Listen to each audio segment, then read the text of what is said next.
سمجھے؟ جی. اور دوسرا میرا یہی تھا اسی طرح کہ وہ ابارشن کس حالت میں اجازت ہے؟ آپ کے سارے سوال شادی شدہ ہیں. کوئی کمارا سوال بھی کریں. ہاں چلو وہ کیا ہے وہ بتا دیں. وہ پھر تیسرا سوال یہ تھا کہ جین ٹیکنالوجی میں انسان کو کتنی اجازت ہے کہاں تک جانے کی؟ کس کی؟ سائنس میں جو بایولوجی میں ایسے وہ ریسسٹینس فیکٹر وغیرہ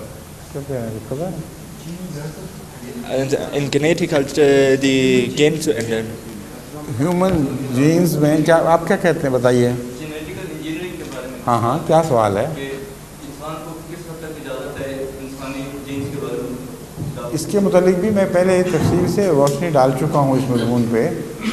قرآن کریم نے کسی سائنس کو کنڈیم نہیں کیا سوائے جینیٹک انجینئرنگ کی اس شاخ کو کہ خدا کی مخلوق بدل دے.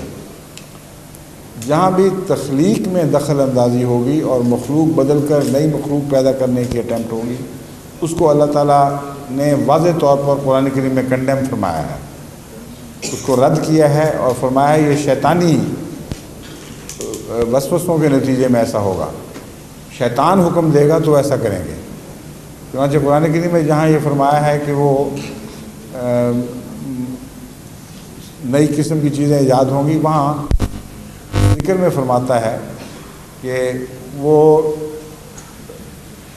کان کتریں گے جانوروں کے اور شیطان کی ایما پر اللہ کی خلق کو تبدیل کریں گے. تنبیہ اس سے بڑی اور کیا ہو سکتی ہے؟ جس کام کو شیطانی کام کہہ دیا جائے اس کا مطلب ہے اللہ تعالیٰ کی بلیسنگ اس کو نہیں ہوگی.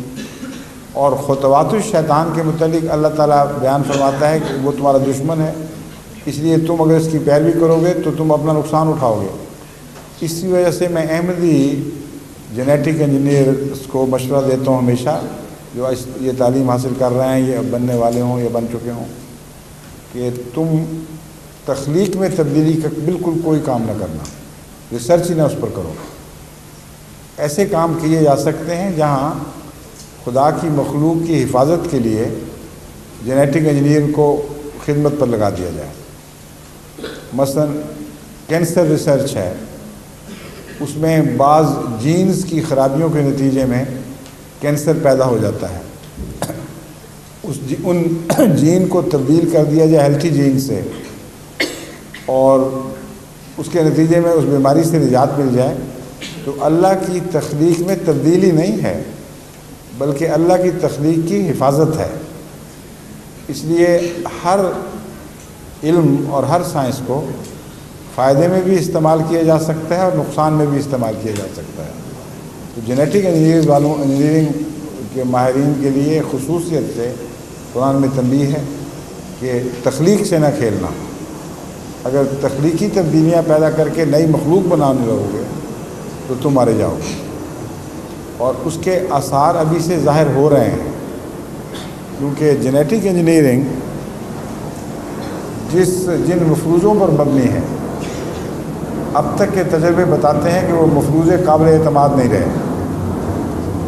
مثلا ایک بیکٹیریا سے ایک جین لی جس کے متعلق معین پتہ ہے یا ایک انسیکٹ سے ایک جین لی جس کے متعلق معین پتہ ہے کہ یہ کردار ہے، یہ کردار رکھتی ہے.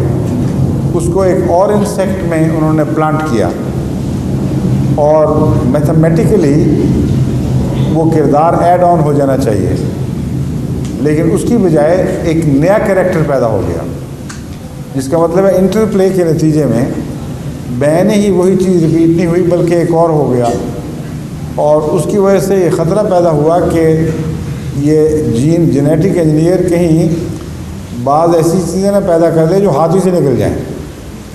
اس لیے امریکہ میں اس کے خلاف ایک بڑی زبردست موومنٹ چل پڑی ہے اور خود سائنٹسٹ جو اس بات کے ماہر ہیں وہ دو گروہوں میں بٹ گئے ہیں. بعض سائنٹسٹ بڑے نالجبل باہر والوں کی بات نہیں کر رہا، صاحب علم لوگ وہ بڑے سخت احتجاج کر رہے ہیں. وہ کہہ رہے ہیں کہ ہو سکتا ہے انسانیت کو مٹانے میں خود انسان ایک کردار ادا کرے اور جینیٹک انجینئرنگ کے ذریعے ایسے جانور، ایسے بیکٹیریا، ایسی مخلوق پیدا کر دے جس پر قابو کرنا پانا انسان کے بس میں نہ رہے. تو یہ وہ ایک شاخ ہے جس کے ایک استعمال کو، سب کو نہیں، قرآن کریم نے واضح طور پر رد فرمایا ہے. ٹھیک ہے، شکریہ.